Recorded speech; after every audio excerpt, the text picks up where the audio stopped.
നാലാമത്തെ എപ്പിസോഡിന്റെ തുടക്കത്തിൽ ആ പോലീസുകാരനെയാണ് കാണിക്കുന്നത്. വൈറസോ? അപ്പോ ഈ പ്രശ്നങ്ങൾക്കെല്ലാം കാരണം താൻ ഉണ്ടാക്കിയ വൈറസ് ആണെന്നാണോ? അയാൾ ആണെന്നാണ് തലയാട്ടുന്നത്. താനെന്തിനാ വൈറസിനെ ഉണ്ടാക്കിയത്? സാറിന് കുട്ടികളുണ്ടോ? മതി കോഴത്തര പറഞ്ഞത്. ഞാൻ ചോദിച്ചതിന് മറുപടി പറ. നിങ്ങൾ സ്വന്തം മക്കളെ മരിക്കാൻ വിടുവോ? ലോകത്തെ ഒരു മാതാപിതാക്കളും അങ്ങനെ ചെയ്യില്ല. അന്നേരമാണ് മറ്റൊരു പോലീസുകാരൻ ഇങ്ങോട്ടേക്ക് കയറി വരുന്നത്. ചീഫ് എല്ലാവരെയും വിളിക്കുന്നു. പെട്ടെന്ന് വാ, ഒരുപാട് വൈകിപ്പോയി, എല്ലാവരും മരിക്കും, വെറുതെ പ്രതീക്ഷ വെക്കണ്ട. അടുത്ത ഷൂട്ടിൽ കാണിക്കുന്നത് വയ്യാത്തൊരു പെൺകുട്ടിയില്ലായിരുന്നു, അവളെയാണ്. ശരിക്കും അവളുടെ യഥാർത്ഥ പ്രശ്നം എന്താണെന്ന് വെച്ചാൽ അവൾ പ്രഗ്നന്റ് ആയിരുന്നു. ആരും അറിയാതെ ഇത്രയും കാലം അവളത് മറച്ചു വെച്ചിരിക്കുകയായിരുന്നു. ഇപ്പോൾ പ്രസവ വേദന വന്നതും അവൾ നേരെ ഒരു പബ്ലിക് ടോയ്ലറ്റിലേക്ക് ചെന്ന് ഒരു കുഞ്ഞിന് ജന്മം നൽകുന്നു. പിന്നീട് ബ്ലഡ് എല്ലാം കഴുകി കളഞ്ഞ ശേഷം ഒന്നും അറിയാത്തതുപോലെ അവൾ നേരെ പുറത്തേക്ക് പോവുകയാണ്. അടുത്ത ഷോട്ടിൽ നമ്മുടെ സ്യൂഹോക്കിനെയാണ് കാണിക്കുന്നത്. അവൻ ജനൽ വഴി പുറത്തേക്ക് ഇറങ്ങി ഷെയ്ഡിൽ കൂടി രക്ഷപ്പെടാനുള്ള ശ്രമത്തിലാണ്. അന്നേരമാണ് വിൻഡോ വഴി ജോങ്സു കുറെ സോംബികളുമായിട്ട് താഴേക്ക് വീഴുന്നത് അവൻ കാണുന്നത്. പക്ഷെ അവൻ വീടില്ലായിരുന്നു കേട്ടോ. അവൻ ആ ഹോസിൽ പിടിച്ചങ്ങനെ തൂങ്ങിക്കിടക്കുകയാണ്.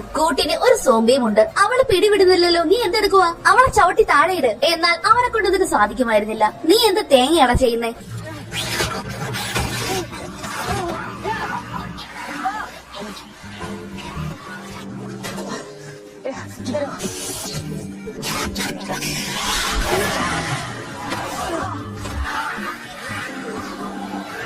മൂന്ന് പേരുടെയും ഭാര്യ കാരണം മിക്കവാറും ആ പൈപ്പ് പൊട്ടുന്ന ലക്ഷണമാണ്. അങ്ങനെ ഒരുവിധം സ്യൂഹോക്ക് ജോങ്സുവിന്റെ ദേഹത്ത് പിടിച്ചു കടന്നുകൊണ്ട് ആ സോംബിയെ ചവിട്ടി താഴെയിടുന്നു. ശേഷം ടീച്ചറും കുട്ടികളുമുള്ള ആ താഴത്തെ നിലയിലേക്ക് ഇറങ്ങി ചെല്ലുന്നു. നിങ്ങൾക്ക് ആ ജനലൊന്ന് അടച്ചൂടെ? അവൻ വന്നത് കണ്ടില്ലേ? അവൻ കയറാൻ അടയ്ക്കാൻ പറ്റില്ല. നിനക്ക് മാത്രം രക്ഷപ്പെട്ടാ മതിയോ? നീ എന്ത് ശല്യമാടാ വെൽഫി? അത് കേട്ടതും ദേഷ്യം വന്ന ഹാൻസു യൂമിയെ തള്ളിയിടുന്നു. നീ എന്താടി വിളിച്ചേ? നീ എന്നെ അടിച്ചല്ലേ? ആ അടിച്ചു. ധൈര്യം ഉണ്ടെങ്കിൽ ഒന്നുകൂടി വിളിയടി. നിങ്ങൾ എന്തായി കാണിക്കുന്നേ? ഇവൻ എന്നെ തല്ലി. നീ എന്നെ വെൽഫി എന്ന് വിളിച്ചോണ്ടല്ലേ? എന്താ അത് സത്യമല്ലേ? എന്നാലും അങ്ങനെ വിളിക്കാൻ പാടുണ്ടോ? എന്താ ഈ വെൽഫി? എന്താന്ന്? സാമ്പത്തിക സഹായം കിട്ടി പഠിക്കുന്നയാളെന്ന്. എന്താ? വെൽഫെയർ ഫണ്ടിലൂടെ പഠിക്കുന്നവൻ. വെൽഫി എന്നത് അതിന്റെ ചുരുക്കമാണ്. അത് കേട്ടത് ടീച്ചർക്ക് മറുപടി ഇല്ലാതായി പോകുന്നു. ഇനി നീ ഒരിക്കലും അങ്ങനെ പറയരുത്. പിന്നെ അങ്ങനെ വിളിച്ചെന്ന് കരുതി നീ ആരെങ്കിലും തല്ലിയല്ല നിന്റെ വില തന്നെയാണ് പോകുന്നത്. അങ്ങനെ ഒരു വിധത്തിൽ ആ ടീച്ചർ അവരെ പറഞ്ഞ് സമാധാനിപ്പിക്കുന്നു. ബാക്കിയുള്ള ടീച്ചർമാരെന്തിയെ? പോലീസിനെ വിളിച്ചായിരുന്നു? എന്റെ കയ്യിൽ ഫോണില്ല. ഞങ്ങളെ വിളിച്ചായിരുന്നു, പക്ഷെ അവർ വരില്ല. ദാ ഈ കമ്പ്യൂട്ടർ വർക്ക് ചെയ്യില്ലേ? അങ്ങനെ ഒരു വിധത്തിൽ അവര് കമ്പ്യൂട്ടർ ഓൺ ആക്കുന്നു. അടുത്ത ഷോട്ടിൽ നേരത്തെ പ്രസവിച്ച ആ പെൺകുട്ടിയാണ് കാണിക്കുന്നത്. അവളിങ്ങനെ റോഡ് ക്രോസ് ചെയ്യാൻ നിന്നപ്പോഴായിരുന്നു ഒരു പോലീസുകാർ അവളുടെ നേർക്ക് പാഞ്ഞു വരുന്നത്. ജസ്റ്റ് മിസ്സിനാണ് അവൾ രക്ഷപ്പെട്ടത്. പക്ഷേ ആ കാറിനകത്ത് നിറയെ സോംബി വൈറസ് ബാധിച്ചവരായിരുന്നു. പുറത്തേക്ക് വന്ന അവർ അവിടെ നിന്ന് ആൾക്കാരെല്ലാം കഴിക്കാൻ തുടങ്ങി. ഇത് കണ്ട ഹീസു പെട്ടെന്ന് തന്റെ കുഞ്ഞിനെ കിടത്തി ബാത്റൂമിലേക്ക് ഓടുന്നു. അവിടെ ചെന്ന് ആ കുഞ്ഞിനെ വാരിയെടുത്തുകൊണ്ട് അവൾ പുറത്തേക്ക് ഓടുന്നു. അതേസമയം ഇവിടെ അവർ ഫേസ്ബുക്കിൽ സെർച്ച് ചെയ്യുകയാണ്. അതിൽ നിറയെ ഇപ്പോൾ പുറത്തു കിടക്കുന്ന കോലാഹലങ്ങളായിരുന്നു. അവരങ്ങനെ നോക്കിക്കൊണ്ട് നിൽക്കുമ്പോഴായിരുന്നു പെട്ടെന്ന് ആ ഹോസ് തട്ടി വിൻഡോയുടെ ഗ്ലാസ് പൊട്ടുന്നത്. അത് കണ്ട് ജോങ്സു അതിന്റെ അടുത്തേക്ക് ചെന്ന് നോക്കുന്നു. ചോങ്സോ പെട്ടെന്ന് അവിടെയുള്ള ഒരു മോപ്പ് കൊണ്ട് അതിനെ തള്ളിയിടാൻ നോക്കുന്നുണ്ടെങ്കിലും നടക്കുന്നില്ല. എന്തൊക്കെ ചെയ്തിട്ടും അതടുത്ത് പോകുന്നില്ല. ഇത് കണ്ട് സ്യൂഹോ കോടി വന്ന് ആ മോപ്പ് പേടിച്ച് അതിന്റെ നെഞ്ചെത്തിട്ട് ഒറ്റ കുത്ത്. പക്ഷെ എന്നിട്ടും അത് ചാവുന്നില്ല. അതേ അകത്തേക്ക് വരുന്നു. അതും പറഞ്ഞ് ഹാൻസോ ഓടുന്ന ഒരു CPU എടുത്ത് അതിന്റെ തലക്കിട്ട് ഒറ്റയടി. ദേ കിടക്കുന്ന താഴെ. പേടിച്ച് പണ്ടാരടങ്ങിപ്പോയി. അപ്പോഴാണ് യൂമി ഒരു കാര്യം ശ്രദ്ധിക്കുന്നത്. അതെന്താണെന്ന് വെച്ചാൽ ഹാൻസുവിന്റെ മൂക്കിൽ കൂടി രക്തം വരുന്നു. അടുത്ത ഷൂട്ടിൽ സിറ്റി ഹോസ്പിറ്റലാണ് കാണിക്കുന്നത്. അവിടെ ഒരാൾക്ക് വൈറസ് ബാധിച്ചു പറഞ്ഞ് ഓഞ്ചോയുടെ അച്ഛനും ടീസും അങ്ങോട്ടേക്ക് വന്നിരിക്കുകയാണ്. ഇയാള് നാക്ക് കടിക്കാൻ സാധ്യതയുണ്ട്, അതുകൊണ്ട് വായിൽ ഗാഗ വെക്കണം. അങ്ങനെ അയാളുടെ വായിലേക്ക് ഗാഗ വെക്കുന്നതിനിടയിൽ ഒരു ഓഫീസർക്ക് കടി വെക്കുന്നു. നിനക്കടിച്ചോ? സാരമില്ല, ചെറിയ മുറിവ. അങ്ങനെ അവർ ആ സോംബിയുടെ വാ കെട്ടിമൂടുന്നു. തൊട്ടുപുറകെ തന്നെ ഹെഡ് ക്വാർട്ടേഴ്സിൽ നിന്നുമുള്ള അടിയന്തര മെസ്സേജ് മാർക്ക് വരുന്നു. ഈ സ്ഥലത്ത് ലെവൽ 3 ഡിസാസ്റ്റർ പ്രഖ്യാപിച്ചിരിക്കുകയാണ്. ലെവൽ 3 ഡിസാസ്റ്ററോ? എന്താ പ്രശ്നം? ഒരു എമർജൻസി കേസ് കാരണം ഞങ്ങളുടെ ഹെഡ് ക്വാർട്ടേഴ്സ് സിറ്റിക്ക് പുറത്തേക്ക് മാറ്റിയിരിക്കുകയാണ്. പ്രശ്നം ഇത്തിരി വലിയതാണെന്ന് നമുക്ക് മനസ്സിലാകുന്നു. ഹാൻസു, നിന്റെ മൂക്കിൽ നിന്ന് ചോര വരുന്നതാ. ഇതാ സ്യൂഹോക്കിന്റെ കയ്യിലിരുന്ന് മോപ്പ് തട്ടിയതാ. അടുത്തേക്ക് വരണ്ട, അവിടെ നിൽക്ക്. നിനക്ക് കടിയേറ്റില്ലേ? നീ എപ്പോഴും എന്തിനാ എന്റെ നേർക്ക് വരുന്നേ? സോംബി ആകുന്നതിന് മുന്നേ ഈസാക്കിന്റെ മുക്കിൽ നിന്ന് ചോര വന്നില്ലായിരുന്നോ? നീ അവളെ കണ്ടതല്ലായിരുന്നോ? സത്യമായിട്ട് എനിക്ക് കടിയേറ്റിട്ടില്ല. നിന്റെ കയ്യില് അതെന്താ? അവള് പറഞ്ഞതുപോലെ തന്നെ അവന്റെ കയ്യിലൊരു പാടുണ്ടായിരുന്നു. അത് ഞാൻ കമ്പ്യൂട്ടർ പൊക്കിയെടുത്തപ്പോ പറ്റിയതാ. ഇത് കേട്ട് ചോങ്സോ വന്ന് അവന്റെ കൈ പിടിച്ചു നോക്കുന്നു. ഇത് കടിയേറ്റതല്ല, പോറിയതാ. ഇത് പോറലല്ലേ? ഇത് പോറിയതാ, എനിക്ക് ഉറപ്പാ. ശരിയാ, ഇത് ചെറിയൊരു പോറല. ഇപ്പോ സമാധാനമായില്ലേ? ഒരു സോറി പറഞ്ഞേക്ക്. ഞാൻ ഇതിന് സോറി പറയണം? ഞാൻ കണ്ടതാണ്. ആ സോംബി നിന്റെ കയ്യിൽ പിടിച്ചായിരുന്നു. യൂമി മതിയാക്ക്. എന്നാൽ ആ പെണ്ണ് ഒരു വിധത്തിലും അടങ്ങത്തില്ല. നമുക്ക് ഇങ്ങനെ ചെയ്യാം, ഒരു 10 മിനിറ്റത്തേക്ക് നീ റെക്കോർഡിംഗ് റൂമിൽ ഇരിക്കണം. ഇവരുടെ എല്ലാം സംശയത്തോടുള്ള നോട്ടത്തേക്കാളും നല്ലത് അതല്ലേ? എന്താ അതുപോലെ? അവനൊന്നും പറ്റിയില്ലെങ്കിൽ നീ അവരോട് മാപ്പ് പറയണം. ആ ശരി. അങ്ങനെ അവൻ പോയി റെക്കോർഡിംഗ് റൂമിൽ ഇരിക്കുന്നു. അടുത്ത ഷൂട്ടിൽ ഗിന്യാമിനെയാണ് കാണിക്കുന്നത്. അവൻ ഇപ്പോഴും ആ ബെഞ്ചിന്റെ അടിയിൽ തന്നെയാണ്. കൂടെ ഉണ്ടായിരുന്ന ഒരു ചെറുക്കനെ കൂടി അവൻ പിടിച്ചു വെളിയിലേക്ക് ഇടുന്നു. ശേഷം ആ ഗ്യാപ്പിൽ രക്ഷപ്പെടാനാണ് ആളുടെ ഐഡിയ. പക്ഷേ സോംബികളെല്ലാം കൂടി അവന്റെ പിറകെ വരാൻ തുടങ്ങി. എവിടെ നോക്കിയാലും സോംബികൾ. അന്നേരമാണ് ബെഞ്ചിനടിയിൽ ഒളിച്ചിരുന്ന ഒരു ചേച്ചി അവനെ വിളിക്കുന്നത്. അവരവരെ സഹായിക്കാനാണ് ശ്രമിച്ചത്.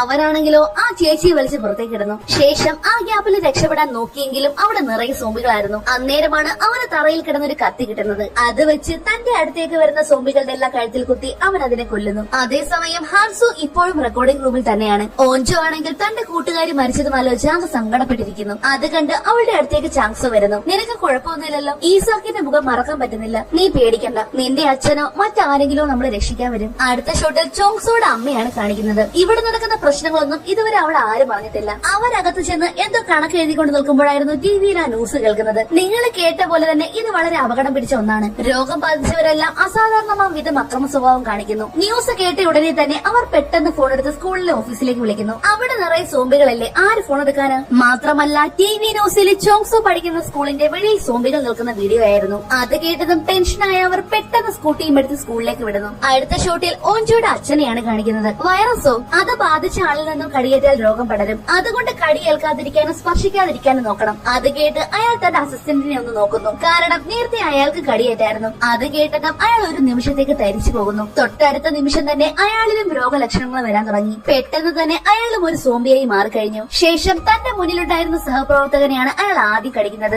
ഇത് കണ്ട് ഓഞ്ചോയുടെ അച്ഛൻ ഓടി വന്ന സോംബിയെ പിടിച്ചു മാറ്റുന്നു. ശേഷം ഒരു വിധത്തിൽ രണ്ടുപേരും കൂടി ചേർന്ന് അതിനെ പിടിച്ച് കെട്ടിയിടുന്നു. അതേസമയം തന്നെ കാര്യങ്ങളെല്ലാം കൈവിട്ടു പോയതുകൊണ്ട് തന്നെ ഇപ്പോൾ റോഡ് നിറയെ പോലീസ് ഇറങ്ങിയിരിക്കുകയാണ്. അവർ നിരന്നു നിൽക്കുന്നത് തങ്ങളുടെ മുന്നിലേക്ക് വരുന്ന സോംബികളെ നേരിടാനായിട്ടായിരുന്നു. എല്ലാം കൂടി കുതിച്ച് പാഞ്ഞു വരികയാണ്.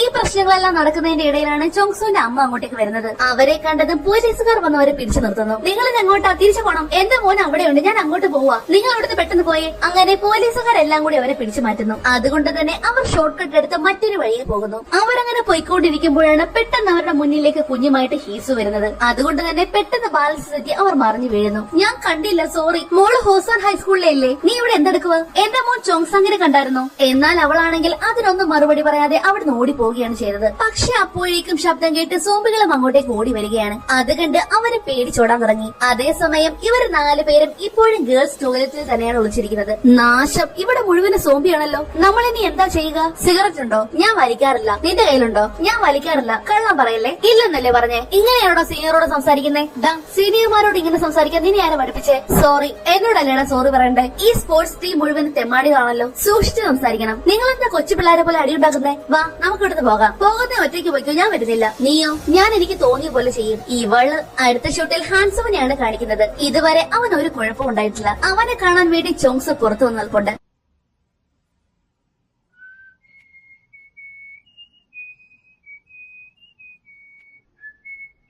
രണ്ടുപേരും അത്രയ്ക്ക് കട്ട ചങ്സ് ആണ്. അവനെ സന്തോഷിപ്പിക്കാൻ വേണ്ടി അവൻ കുറെ കോക്കറുകളൊക്കെ കാണിക്കുന്നുണ്ട്. അരമണിക്കൂറായി ബാ. വാശിയാണെന്ന് തോന്നുന്നു. ആള് പുറത്തേക്ക് പോകാൻ തയ്യാറാകുന്നില്ല. അതുകൊണ്ട് തന്നെ അവനെ വിളിക്കാൻ വേണ്ടി ടീച്ചർ അകത്തേക്ക് ചെല്ലുന്നു. ഇവനെന്തിനിങ്ങനെ വാശി കാണിക്കുന്നേ? ടീച്ചർ വിളിച്ചിട്ടോ ഇറങ്ങി വരുന്നില്ല. എന്താ അവൻ വരുന്നില്ലേ? 1 മണിക്കൂർ കഴിഞ്ഞിട്ട് വരാന്ന് പറഞ്ഞു. ഞാൻ ഒന്നുകൂടി പോയി നോക്കിയാലോ? നീ എന്തിനാ പോകുന്നേ? യൂമിയല്ലേ പോകണ്ടേ? ഞാൻ എന്തിനാ പോകുന്നേ? അവനെ സംശയിച്ചത് തെറ്റാണോ? ഞാൻ മാത്രമല്ലല്ലോ, നിങ്ങൾ എല്ലാവരും സംശയിച്ചില്ലേ? ഞങ്ങൾക്ക് ആർക്കും ഒരു സംശയമില്ലായിരുന്നു. ഞാനും അവനെ സംശയിച്ചതാ. പക്ഷെ ഞാൻ നിന്നെ പോലെ അവനെ അവമാനിച്ചിട്ടില്ല. ജീമിൻ, മതി. നീ പറഞ്ഞ വാക്ക് പറഞ്ഞിട്ടില്ലല്ലോ. 1/2 മണിക്കൂർ കഴിയുമ്പോൾ നീ മാപ്പ് പറയണം. ശരി. അങ്ങനെ അവൾ മാപ്പ് പറയാനായിട്ട് അകത്തേക്ക് ചെല്ലുന്നു. നിനക്കെന്താ സംസാരിക്കാൻ വയ്യേ? നീ വീണ്ടും അടിയുണ്ടാക്കാൻ വന്നതാണോ? മാപ്പ് പറയാൻ വന്നതല്ലെങ്കിൽ പൊക്കോ. നിന്റെ മുറിവ് എങ്ങനെയുണ്ട്? അറിഞ്ഞിട്ട് എന്തിനാ? അത് കേട്ട് അവൾ ചെന്ന് അവന്റെ കൈ പിടിച്ചു നോക്കുന്നു. ശേഷം അവളുടെ കയ്യിലുണ്ടായിരുന്ന ഒരു കർച്ചീഫ് വെച്ച് അവൾ അവന്റെ മുറിവ് തുടയ്ക്കുന്നു. സാഹചര്യം അങ്ങനെയൊക്കെ ആയതുകൊണ്ടാണ് നിന്നെ സംശയിക്കേണ്ടി വന്നത്. അവനതങ്ങ് ഇഷ്ടപ്പെട്ടെന്ന് തോന്നുന്നു കേട്ടോ. ഞാൻ നിന്നെ എപ്പോഴും അവമാനിച്ചിട്ടല്ലേ ഉള്ളൂ, അല്ലേ? സാരമില്ല, അതൊക്കെ കഴിഞ്ഞതല്ലേ. എന്ത് സാരമില്ലെന്ന്? നീ എന്നെ തള്ളിയിട്ടല്ലേ? ഞങ്ങൾ താമസിക്കുന്നിടത്ത് വെൽഫികൾക്ക് പ്രവേശനമില്ല.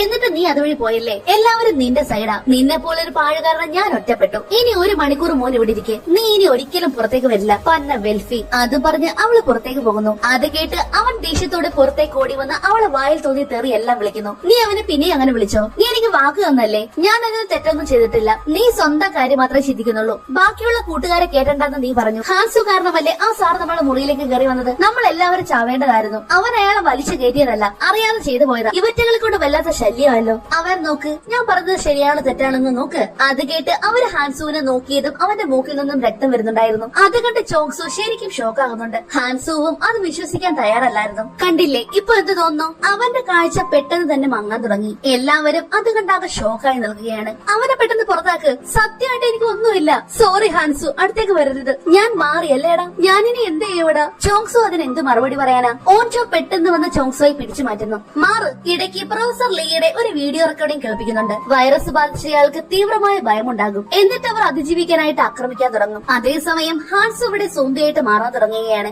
എന്താ എല്ലാവരും നോക്കി നിൽക്കുന്നേ? അവരോട് പുറത്തു പോകാൻ പറ. ഞാൻ നിങ്ങളെ കടിക്കുവോ? നമ്മളൊക്കെ കൂട്ടുകാരല്ലേടാ. പുറത്തു പോവാൻ. ശരി, ഞാൻ പുറത്തു പോകാം. അപ്പൊ ഒരു പ്രശ്നം ഉണ്ടാവില്ല. ഹാൻസു, നീ വേണേ റെക്കോർഡിംഗ് റൂമിൽ ഇരുന്നോ. എന്നിട്ട് ഞങ്ങളെല്ലാം കൊല്ലാനാണോ? മിണ്ടാതിരിയടി, ഞാൻ പൊക്കോളാം. അത് പറഞ്ഞ് ഹാൻസു തനിയെ പുറത്തേക്ക് ഇറങ്ങി പോകാൻ നോക്കുന്നു. ആർക്കും അവന്റെ ആ നിസ്സഹായാവസ്ഥ കണ്ടു നിൽക്കാനായില്ല. എല്ലാവരും പൊട്ടിക്കരയുകയാണ്. എല്ലാത്തിനും ഒരുപാട് നന്ദിയുണ്ട്, ഒന്നും പറ്റാതെ നോക്കണേ. പക്ഷെ പെട്ടെന്ന് ഹാൻസുവിന് അവിടെ നിൽക്കുന്ന എല്ലാവരെയും വല്ലാത്ത രീതിയിൽ തോന്നാൻ തുടങ്ങി. എന്നെ എന്തിനാ എല്ലാവരും ഇങ്ങനെ പേടിപ്പിക്കുന്നേ? ആ കാഴ്ച കണ്ട് പേടിച്ചവനോടെ കിടന്ന് നിലവിളിക്കാൻ തുടങ്ങി. അധികം താമസിക്കാതെ തന്നെ അവന്റെ സോംബിയായി മാറുന്നു. ശേഷം അവിടെയുള്ള എല്ലാവരെയും ആക്രമിക്കാനായിട്ട് പോവുകയാണ്.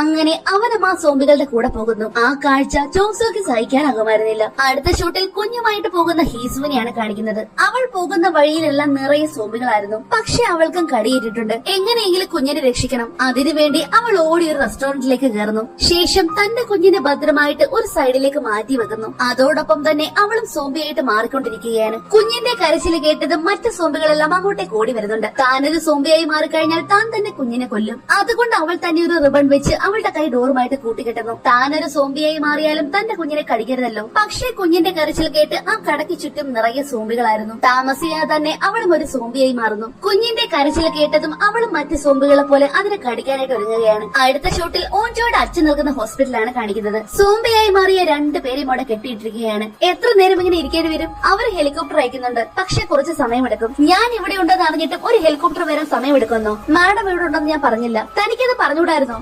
രക്ഷാപ്രവർത്തന നിയമപ്രകാരം ഗുരുതരമായ അസുഖമുള്ളവർക്കും രോഗികൾക്കുമാണ് സമൂഹത്തിലെ നിലയേക്കാൾ മുൻഗണന കൊടുക്കുന്നത്. അത് പറഞ്ഞ ശേഷം അയാൾ തന്റെ മകളുടെ ക്ലാസ് ടീച്ചർ എന്ന് വിളിച്ചു നോക്കുന്നു. പക്ഷെ ആരും ഫോൺ എടുക്കുന്നില്ല. തന്റെ ഓഫീസിലേക്ക് വിളിച്ചു ചോദിച്ചിട്ടും അവിടെ ആരും റെസ്പോണ്ട് ചെയ്യുന്നില്ല. അതോടെ മകളെ ഓർത്ത് അയാൾക്കാകെ ടെൻഷൻ അടിക്കാൻ തുടങ്ങി. അതേസമയം തന്നെ ഇവിടെ ഹാൻസു സോംബിയായി മാറിയത് കൊണ്ട് എല്ലാവരും ആകെ സങ്കടപ്പെട്ടിരിക്കുകയാണ്. ഞാൻ പറഞ്ഞതല്ലേ അവന് രോഗബാധയായിട്ടെന്ന്. നിനക്കിപ്പോ സന്തോഷമായില്ലേ? ഞാനില്ലായിരുന്നെങ്കിൽ ഇപ്പൊ എന്തായേനെ? ഡേ, നീയാണത് ചെയ്തതെങ്കിലോ? എന്താ നീ ചെയ്തത്? ഞാൻ കണ്ടു. നീ എന്താ കണ്ടത്? ഹാൻസുവിന് ഞാൻ ഒന്നും ചെയ്തില്ല. ഞാൻ അവന്റെ പേര് പോലും പറഞ്ഞില്ലല്ലോ. നീ എന്താ ഈ പറയുന്നേ? ഞങ്ങൾ എല്ലാവരും അവനെ നോക്കിക്കൊണ്ടിരുന്നപ്പോൾ പിറകിൽ നീ ഒറ്റയ്ക്കായിരുന്നു. ആ സമയത്ത് യൂമി വന്ന് നേരത്തെ ആ സോംബിയെ കുത്തിയ ഒരു വടിയില്ലേ, ആ വടിയിലുണ്ടായിരുന്ന സോംബിയുടെ ബ്ലഡ് ഒരു കർച്ചീഫിലാക്കി തുടച്ചെടുക്കുന്നു. നീ കർച്ചീഫിൽ ആ രക്തം തുടച്ചെടുത്തു. ഞാൻ അത് ചെയ്തിട്ടില്ല. എന്നിട്ട് നീ അത് ഹാൻസുവിന്റെ മുറിവിൽ തേച്ചില്ലേ? ആ കർച്ചീഫ് നിന്റെ പോക്കറ്റിലുണ്ട്. അതെടുക്ക്. ഇല്ല, ഞാൻ അതെടുക്കണോ? ആരാന്നാണ് നിന്റെ വിചാരം? ലീഡർ കണ്ട കൊമ്പുണ്ടോ? അത് കേട്ടതും അവൾ യൂമിയുടെ മുഖത്തേക്ക് ഒറ്റയടി. അത്യാവശ്യമായിരുന്നു. നാമ്ര, നീ പറയുന്നത് സത്യമാണെങ്കിൽ യൂമി ഹാൻസുവിനെ കൊന്നതായിട്ട് വരും. അതെ, ഹാൻസുവിനെ കൊന്നതാണ്. അത് കേട്ട് ദേഷ്യം വന്ന യൂമി ആ കർച്ചീഫ് എടുത്ത് നാമ്രയുടെ മുഖത്തേക്ക് വലിച്ചെറിഞ്ഞു കൊടുക്കുന്നു. ഇതിൽ രക്തമുണ്ട്. അത് അവന്റെ മുറിവിൽ തുറച്ചപ്പോ പറ്റിയതാ. എങ്കിൽ ഇത് നിന്റെ മുറിവിലേക്ക് വെക്ക്. അത് പറ്റില്ല. അവന്റെ രക്തം ക്ലീൻ അല്ല. അവൻ സോംബിയായിരുന്നു. ഈ കർച്ചീഫ് വെച്ച് തുടയ്ക്കുന്നത് വരെ അവനൊരു കുഴപ്പമില്ലായിരുന്നു. അത് കേട്ട് ചോങ്സു ദേഷ്യപ്പെട്ടതും പെട്ടെന്ന് യൂമി ആ കർച്ചീഫ് എടുത്ത് തന്റെ മുറിവിലേക്ക് വെക്കാനായിട്ട് വരുന്നു. പക്ഷെ ആളൊന്നു പതറുന്നു. പക്ഷെ അപ്പോഴേക്കും പെട്ടെന്ന് ആ ടീച്ചർ വന്ന് ആ കർച്ചീഫ് പിടിച്ചു മേടിക്കുന്നു. ഹാൻസുവിന് എന്നെക്കാളും എന്താ കൂടുതലുള്ളത്? ആ വൃത്തികെട്ട വെൽഫി എന്നെ തള്ളിയിട്ടു. ഡി, നീയാണോ ചെയ്തത്? നീയൊക്കെ മനുഷ്യനാണോടി? ഞാൻ അവനെ കൊന്നിട്ടില്ല. അവൻ ഇപ്പോഴും ജീവനോടെ ഉണ്ട്. അവൻ മരിച്ചിട്ടില്ല. ഒന്ന് മാറിയിട്ടല്ലേ ഉള്ളൂ. നീ എന്താടി കളിക്കുവാണോ? എല്ലാവരും ഇതിന് എന്റെ നേർക്ക് വരുന്നേ? അത് കേട്ട് ചോങ്സു ദേഷ്യത്തോട് ഓടി വന്ന് അവളെ ചെല്ലിയിടുന്നു. നീ ഒരു കൊലയാളിയാ. അവളെ നോക്കിയപ്പോൾ എല്ലാവരും അവളെ ഒരു മാതിരിയാണ് നോക്കുന്നത്. എനിക്ക് കൂട്ടുകാരാരുമില്ല. എനിക്ക് ആരെയും വേണ്ട. അത് പറഞ്ഞ് അവള് തന്നെ ഡോർ തുറന്ന് പുറത്തേക്ക് പോകുന്നു. പക്ഷെ ആരും ഒന്നും വേണ്ടിയിരുന്നില്ല. കുട്ടികളെ, എന്തൊക്കെ സംഭവിച്ചാലും മരിക്കരുത്. ആരെയും മരിക്കാനും വിടരുത്. കേട്ടല്ലോ? അത് അത് പറഞ്ഞ ശേഷം ആ ടീച്ചറും ഇറങ്ങി പുറത്തേക്ക് പോകുന്നു. അതാ കുട്ടികൾക്ക് ആർക്ക് സഹിക്കാനാകുമായിരുന്നില്ല. അതേസമയം യൂമി പുറത്തുകൂടി പോകുന്നത് സോംബികൾ മണത്തറിയുന്നുണ്ടായിരുന്നു. ആ മണം പിടിച്ച് എല്ലാം കൂടി അവളുടെ അടുത്തേക്ക് പാഞ്ഞെടുക്കുകയാണ്. അതേസമയം തന്നെ ആ ടീച്ചർ പെട്ടെന്ന് ഓടി വന്ന് അവളുടെ കൈ പിടിച്ച് വലിച്ചുകൊണ്ട് ഓടിപ്പോകുന്നു. തൊട്ടു പിറകെ സോംബികളും. അതേസമയം ചോങ്സു ആണെങ്കിൽ ദേഷ്യം സഹിക്കാനാവാതെ തന്റെ കൈ കൊണ്ട് അലമാരയിൽ ആഞ്ഞിരിക്കുകയാണ്.